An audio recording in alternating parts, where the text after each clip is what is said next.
Good morning हमारे class 10 के प्यारे बच्चों। आज हम लोग चलेंगे प्यारे बच्चों, जो आपकी पांचवी पोएम चल रही है दी बाल पोएम, जो आपकी पांचवी पोएम चल रही है। आज हम लोग देखेंगे इसका मल्टीपल चॉइस क्वेश्चन, मींस इसका ऑब्जेक्टिव टाइप क्वेश्चन देखेंगे। इसमें जितने भी इसके ऑब्जेक्टिव टाइप क्वेश्चन दिए हुए हैं प्यारे बच्चों, आज हम लोग इसके सभी ऑब्जेक्टिव टाइप क्वेश्चन देखेंगे। ये इस पोएम का लास्ट लेक्चर है, लास्ट क्लास है, क्योंकि इसके पहले हमने इसका हिंदी एक्सप्लेनेशन मींस हिंदी व्याख्या इसका कंप्लीट करा चुके हैं, इसका स्टैंजा बेस्ड क्वेश्चन आंसर करा चुके हैं, इसकी सेंट्रल आइडिया करा चुके हैं प्यारे बच्चों। इसका सब कुछ कंप्लीट हो, इसके short answer type question, long answer type question complete हो चुका है। इस पोएम का सब कुछ कंप्लीट हो चुका है। बस प्यारे बच्चों बचा हुआ था आपका multiple choice question, objective type question बचा हुआ था, आज वो भी कंप्लीट हो जाएगा। इसके साथ साथ प्यारे बच्चों अभी तक आपका क्या क्या कंप्लीट हो चुका है, इसके साथ आपका प्रोज के 3 चैप्टर कंप्लीट हो चुके हैं। पोएम में पांचवी पोएम चल रही है, मींस आज पांचवी पोएम भी कंप्लीट हो जाएगी। और सप्लीमेंट्री रीडर प्यारे बच्चों 2 चैप्टर कंप्लीट हुआ है। तो यदि आपका कुछ भी छूटा हुआ है तो आप चैनल की प्लेलिस्ट में जाइए, प्लेलिस्ट में जाएंगे तो आपकी अपनी प्लेलिस्ट बनी है, UP board class 10 English new syllabus करके आपकी अपनी प्लेलिस्ट बनी है प्यारे बच्चों। उसमें से जाकर के आप कवर कर सकते हैं, जो भी आपका छोटा हुआ है आप पूरा कर सकते हैं। तो जल्दी से हम लोग आज की टॉपिक पे आ जाते हैं, इसके मल्टीपल चॉइस क्वेश्चन की जल्दी से हम लोग टॉपिक पे आ जाते हैं। प्यारे बच्चों यहाँ पर देखिए आपका लैंग्वेज स्टडी करके दिया हुआ है, एमसीक्यूज दिया हुआ है। एमसीक्यूज मींस होता है मल्टीपल चॉइस क्वेश्चंस होता है। तो लैंग्वेज स्टडी में देखिए आपका क्वेश्चन दिया हुआ है। तो आज हम लोग एक एक करके सभी क्वेश्चन को देखते हैं, सभी का जो है देखते हैं कौन सा आपका सही होगा।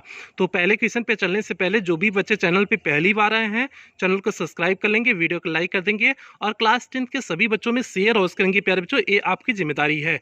तो अब हम लोग पहले क्वेश्चन पे आ जाते हैं।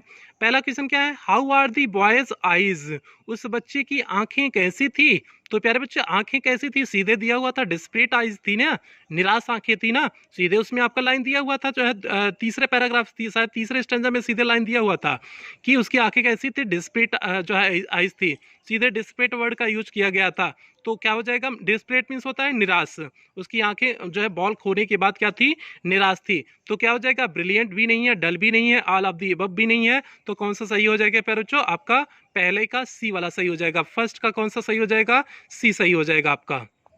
दूसरा क्वेश्चन प्यारे बच्चों क्या है, दूसरा क्वेश्चन क्या है, what meaning is the boy learning, means what meaning क्या अर्थ इज दी बॉय, मीन्स लड़का इज लर्निंग में सीख रहा था, क्या अर्थ बच्चा सीख रहा था। तो किसका अर्थ सीख रहा था प्यारे बच्चों, बच्चा वह लड़का किसका अर्थ सीख रहा था, मीनिंग ऑफ लॉस मीन्स जो इसका नुकसान हो जाया था, हानि होने के बाद जो है उसके अर्थ को सीख रहा था।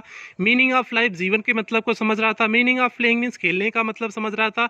मीनिंग ऑफ हैप्पीनेस मीन्स जो है प्रसन्नता के मतलब को समझ रहा था। तो वह बच्चा क्या समझ रहा था, मीनिंग ऑफ लॉस समझ रहा था ना, मीन्स खो जाने के दुख दर्द क्या होता है, उसकी बॉल खो गई थी, उसके दुख दर्द क्या होते हैं, उसे कैसे उभरा जाता है, अपनी रिस्पॉन्सिबिलिटीज क्या होती हैं, वही चीजें सीख रहा था ना। तो प्यारे बच्चों क्या हो जाएगा, बच्चा क्या सीख रहा था, मीनिंग ऑफ लॉस सीख रहा था, मीन्स आपका पहला ऑप्शन सही हो जाएगा। दूसरे का कौन सा सही हो गया, आपका दूसरे का पहला ऑप्शन आपका सही हो जाएगा। तीसरा क्वेश्चन प्यारे बच्चों क्या है, who is the poet of the poem the ball, means इस बाल पोएम के कवि कौन है। तो अब ये तो आप लोग बताओगे, कैरोलिन वेल्स हैं, जॉन बेरीमैन हैं, लेस्ली नोरिस हैं, रॉबिन क्लेन हैं। तो प्यारे बच्चों इस पोएम के कवि कौन है, हमने आपको बार बार कहा हुआ है, स्टैंजा बेस्ड क्वेश्चन आंसर जब कराते हैं बार बार कहते हैं कि पोएम का नाम याद रखिए और उसके कौन पोएट हैं इसका नाम याद रखिए, क्योंकि ये क्वेश्चन आपके एग्जाम में स्टैंजा बेस्ड क्वेश्चन में फिक्स रहता है, एक क्वेश्चन तो आना ही है। तो यहाँ पर क्या पूछा है, who is the poet of the poem Deepal, इस कविता जो है दीपाल पोएम के कौन कवि हैं। तो कौन कवि हैं, तो आपके जॉन बेरीमैन हैं। तो कौन से कवि हैं प्यारे बच्चों, इस पोएम के जॉन बेरीमैन हैं। तो कौन सा ऑप्शन सही हो जाएगा, तीसरे का दूसरा आपका ऑप्शन सही हो जाएगा, जॉन बेरीमैन हो जाएगा, जॉन बेरीमैन हो जाएगा, तीसरे का आपका दूसरा ऑप्शन सही हो जाएगा। अगला क्वेश्चन देखते हैं हम लोग, चौथे क्वेश्चन पे देखते हैं, चौथा क्वेश्चन देखते हैं। चौथा क्वेश्चन क्या है, what could the poet by for the boy, means उस लड़के के लिए कवि क्या खरीद सकता था। तो कवि क्या खरीदने वाला था, क्या चीजें खरीद सकता था, भैया उसकी गेंद खोई थी ना, उसकी गेंदवाई खरीद के देता कि उसको सोना जो है सोना चांदी खरीद को दे देता, तो उसकी गेंदवाई खरीदता ना। तो गेंद कहाँ से है, बॉल कौन सा ऑप्शन आपका सही हो जाएगा, चौथे का तीसरा हो जाएगा, बॉल आपका थर्ड सी वाले ऑप्शन में दिया हुआ है। तो मीन्स 4 का कौन सा सही हो जाएगा, सी सही हो जाएगा। मीन्स कवि क्या खरीद सकता था, बॉल, दूसरी बॉल उसे खरीद करके दे सकता था। तो प्यारे बच्चों चौथा का कौन सा सही हो जाएगा, सी वाला आपका सही हो जाएगा। हम लोग पांचवें क्वेश्चन की तरफ बढ़ते हैं। पांचवा क्वेश्चन देखते हैं क्या है, दी boy remembers his days, means वह लड़का जो है किन दिनों को याद करता है। इन्फेंसी मीन्स बचपन के दिनों का, यंग मीन्स जो यंग डेज था उसका, जो यंग डेज कह सकते हैं, जो जवानी तो नहीं कहेंगे यहाँ पर, जो उसके पहले के दिन थे उसे यंग डेज कह सकते हैं। ओल्ड मीन्स पुराने दिनों की, all of the means above, all of the above means तीनों के दिनों की। मीन्स उस बॉय रिमेंबर्स हिज डेज, किन दिनों को वह बच्चा याद करता है।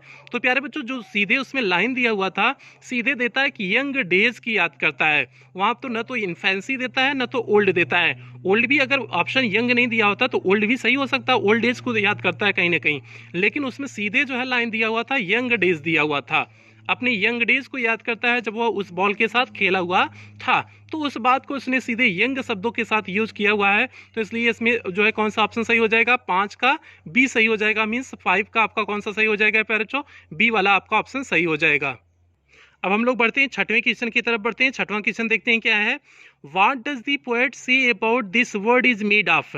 पोएट इस संसार के बारे में क्या कहा हुआ है, यह संसार किससे बना हुआ है। तो प्यारे बच्चों सीधे उसने जो है कहा हुआ था कि जो पजेसेसनेस बोला था ना, मीन्स यह भौतिक संसार के बारे में बात किया था ना, और इसी को जो है पजेसेसनेस को ही जो है उसने भौतिक संसार कहा हुआ था।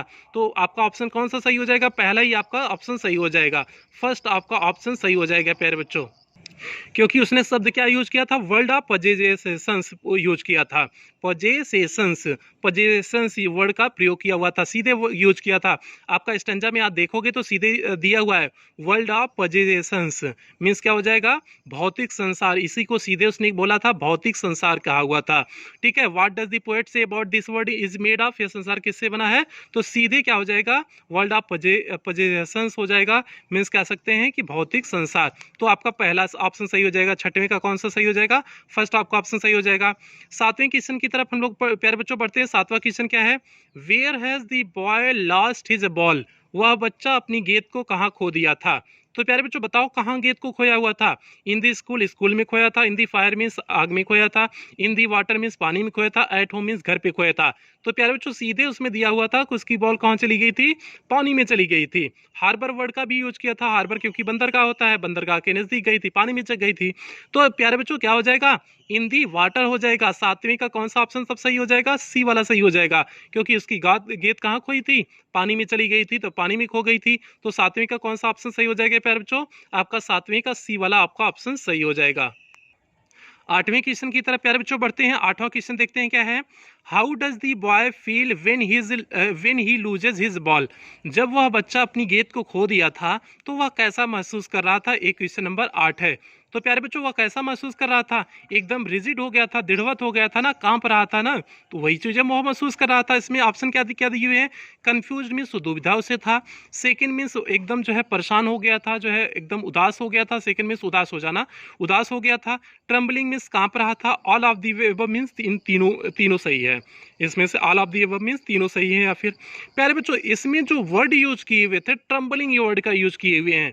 जो उन्होंने शब्द का प्रयोग किया गया है स्टैंजा में, वहां पर दिखाया गया रिजिड वर्ड का यूज किया गया है, ट्रम्बलिंग वर्ड का यूज किया गया है, स्टेरिंग शब्द का यूज किया गया है। इन 3-4 शब्दों का यूज किया गया है, लेकिन कहीं पर कंफ्यूज्ड और सेकंड शब्द का प्रयोग नहीं किया गया है। कंफ्यूज्ड और सेकंड शब्द का प्रयोग नहीं किया गया है, लेकिन ट्रम्बलिंग शब्द का प्रयोग किया गया है। ट्रम्बलिंग इस कांपते हुए, उस शब्द का प्रयोग किया गया है प्यारे बच्चों। लेकिन हम भाव के अनुसार निकालेंगे तो भाव के अनुसार सेकंड भी सही हो जाएगा, कंफ्यूज्ड भी सही हो जाएगा। सेकंड कैसे सही होगा प्यारे बच्चों, क्योंकि सेकंड मीन्स होता है उदास होना। तो वह बच्चा बॉल खोने के बाद जो है वो महसूस कैसा, उदास भी महसूस कर रहा था, तभी तो परेशान था, तो उदास भी महसूस कर रहा था। कंफ्यूज्ड भी था, कुछ जो है उससे दुविधा थी कि जो है वह बॉल को खोने के बाद क्या करे ना करे, कंफ्यूज्ड भी था कहीं ना कहीं। इसलिए हम ऑप्शन पे जाएंगे, डी वाले ऑप्शन पे जाएंगे कि तीनों ऑप्शन सही हैं। इस वजह से हम डी वाले ऑप्शन पे जा रहे हैं, नहीं तो हम सीधे सी वाला आपका ऑप्शन टिक करते, ट्रम्बलिंग सीधे लगाते। लेकिन अगर भाव के अनुसार जो है, क्योंकि अगर सीधे स्टंजा में देखते, स्टंजा में कौन शब्द यूज शब्द का प्रयोग किया गया है, तो ट्रम्बलिंग शब्द होता है। लेकिन अगर हम भाव के आधार पर देख रहे हैं तो हमारा ऑप्शन नंबर कौन सा सही हो जाएगा, आपका डी वाला सही हो जाएगा। और डी की तरफ हम जाएंगे भी तो आपका 8वें का कौन सही हो जाएगा प्यारे बच्चों, डी वाला आपका 8वें का सही हो जाएगा। अब प्यारे बच्चों हम लोग बढ़ते हैं क्वेश्चन नंबर 9 की तरफ बढ़ते हैं, देखते हैं क्वेश्चन नंबर 9 क्या है। What does the boy understand, वह बच्चा क्या समझता था, वो समझता है। What does the boy understand means वह बच्चा क्या समझता है। अब बताओ क्या समझता है। लर्न्स टू ग्रो अप, कैसे बड़ा हो जाता है, कैसे बड़ा होने के बाद चीजें समझी जाती है, उस चीज को सीखता है। लर्न्स हिज फर्स्ट रिस्पॉन्सिबिलिटी, अपनी पहली जिम्मेदारी को समझता है। लर्न्स हाउ टू प्ले, यह सीखता है कि कैसे खेला जाता है। या बोथ ए एंड बी, या फिर ए वाला भी सही है आपका, बी वाला भी सही है। तो प्यारे बच्चों इसमें अब कौन सा सही होगा? अब इसमें चलो, इसमें जो सीधे लाइन यूज किया गया है, learns to his first responsibility शब्द का प्रयोग किया गया है, मीन्स ऑप्शन नंबर बी। ये तो आपका सीधे लाइन प्रयोग किया गया है, स्टेंजे में आपका सीधे लाइन का प्रयोग किया गया है, learns to his first responsibility, जिससे वह अपनी प्रथम उत्तरदायित्व तो प्रथम जिम्मेदारी को समझ सकते। ये तो शब्द का प्रयोग किया गया है, उसमें सीधे प्रयोग किया गया, तो मतलब बी वाला आपका ऑप्शन सही होगा, ये तो 100% श्योर है। अब हम बात कर लेते हैं पहले ऑप्शन पर, learns to grow up, means बड़े होने पर जो जिम्मेदारी होती है उस चीज को भी सीख रहा था। बात ये भी सही है, अगर हम भाव के अनुसार निकालेंगे, सेंस निकालेंगे, तो ये भी सही है कि वह ग्रो होने पे, धीरे धीरे बड़े होने पे सारी चीजें जो सीख रहा था वो भी आपका कहीं ना कहीं सही है। तो इस चीज को भी हम ए वाले ऑप्शन को भी सही कर सकते हैं। अगर हम दोनों को ए और बी आपका दोनों ऑप्शन सही कर रहे हैं, तो आपका ऑप्शन नंबर कौन सा सही हो जाएगा? डी इसमें भी सही हो जाएगा, means both A and B. आपका पहला भी ऑप्शन सही है, बी वाला भी ऑप्शन सही है, ये आपका हो जाएगा। लेकिन आप लोग बताना सीधे, क्योंकि हमने जो है सीधे स्टंजा में पढ़ा हुआ था कि बी वाला आपका सीधे उसमें दिया हुआ है, लेकिन अभी इस चीज को आप लोग बताना कि आपका इसमें बी सही होगा या डी सही होगा। डी में आपका दोनों है, ए और बी दोनों है, और डी वाले में आपका क्या है कि डी वाले में ए और बी दोनों है, और बी वाले में केवल बी है। तो ये आपके ऊपर हम छोड़ रहे हैं, इसके क्वेश्चन को आप उत्तर बताओगे। हमने आपको पूरा इतना विस्तार से बता दिया है कि क्या हो सकता है, क्या कंडीशन है, क्या चीजें हैं। तो इसमें अब आप लोग ये कमेंट करके बताओगे 9 का कौन सा सही होगा, बी हम सही करें या डी सही करें, ये आपके ऊपर छोड़ रहे हैं प्यारे बच्चों। आपने, क्योंकि मेरे साथ आपने भी पढ़ा हुआ है, आपको भी सारी चीजें बताई हुई हैं, तो इसलिए आप लोग भी निष्कर्ष निकालो कि हम 9वीं में कौन सा सही करें, बी वाला सही करें या डी वाला सही करें, ये आप लोग सजेस्ट करो। और जो इस चीज को आप लोग कमेंट बॉक्स में कमेंट जरूर करना कि 9वीं का कौन सा सही है। मेरे अकॉर्डिंग जो है प्यारे बच्चों दोनों सही है, अब आप लोग अपने अकॉर्डिंग बताना कि कौन सा सही है। तो अब हम बढ़ जाते हैं, एक क्वेश्चन आपके ऊपर छोड़ते हैं, हम लोग बढ़ जाते हैं अंतिम क्वेश्चन की तरफ बढ़ जाते हैं प्यारे बच्चों, क्वेश्चन नंबर 10 की तरफ बढ़ जाते हैं। क्वेश्चन नंबर 10 क्या है? Name the literary device used in and no one buys a ball back. अब प्यारे बच्चों इसमें समझना, इसमें कौन सा फिगर ऑफ स्पीच है? Poetic device means figure of speech, figure of speech means अलंकार। हमने अलंकार का एक वीडियो बनाए हुए हैं, अलंकार का हमने एक वीडियो बना दिए हुए हैं, अगर आपने नहीं देखा है तो ग्रामर के सेक्शन में जाकर के अलंकार के वीडियो को देखिए, वहां पर हमने अलंकार के बारे में बताया हुआ है। अब इसमें कौन सा अलंकार है? तो प्यारे बच्चों एक अलंकार आपने हिंदी में सुना होगा, अनुप्रास अलंकार। हिंदी में आपने क्या सुना होगा? अनुप्रास अलंकार। अनुप्रास अलंकार में क्या होता है? एक ही शब्द की आवृत्ति बार बार होती है, मीन्स एक ही शब्द बार बार आता है, वही आपका अनुप्रास अलंकार होता है।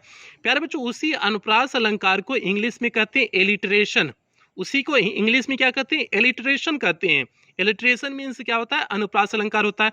एलिटरेशन में अंग्रेजी में भी क्या होगा? एक वर्ड की बार बार आवृत्ति हुई होगी, बार बार आया होगा, तो एलिटरेशन हो जाएगा प्यारे बच्चों। अब इसमें देखो, and no one buys, buys में बी आया है, बाल में बी आया है, बैक में बी आया है, तो बी शब्द की आवृत्ति बार बार आई हुई है, बी शब्द की पुनरावृत्ति बार बार हुई है। तो प्यारे बच्चों अगर बी बी बी बी बार बार आया है तो सीधे क्या कहोगे? अनुप्रास अलंकार है। अनुप्रास को इंग्लिश में क्या बोलते हैं? एलिटरेशन अलंकार है। तो आपका कौन सा सही हो जाएगा? 10वीं का आप लोग बताओ कौन सा सही हो जाएगा? 10वीं का आपका सी वाला सही हो जाएगा, एलिटरेशन हो जाएगा। तो प्यारे बच्चों आपका 10वीं का कौन सा सही हो गया? एलिट्रेशन फिगर ऑफ स्पीच हो गया, एलिट्रेशन पोएटिक डिवाइस हो गया। इसमें आपका क्वेश्चन नंबर 10 में जो है आपका एलिट्रेशन फिगर ऑफ स्पीच हो जाएगा। तो इस प्रकार से आपका प्यारे बच्चों ये बाल पोएम, दी बाल पोएम जो था पूरी तरह से आज कंप्लीट हो गई। आज प्यारे बच्चों दी बाल पोएम पूरी तरह से कंप्लीट हो चुकी है। इसका हमने सब कुछ करा दिया, चाहे इसका हिंदी एक्सप्लेनेशन हो, हिंदी व्याख्या हो, चाहे इसका स्टैंजा बेस्ड क्वेश्चन आंसर हो, सेंट्रल आइडिया हो, शॉर्ट आंसर टाइप क्वेश्चन हो, लॉन्ग आंसर टाइप क्वेश्चन हो, सब कुछ कंप्लीट करा चुके हैं प्यारे बच्चों। और अभी तक जो चीज़ें कराई हुई हैं, अभी तक आपका प्रोज का 3 चैप्टर कंप्लीट हो गया है, 5 पोएम कंप्लीट हो गई है, और 2 चैप्टर आपका सप्लीमेंट्री रीडर का कंप्लीट हो चुका है।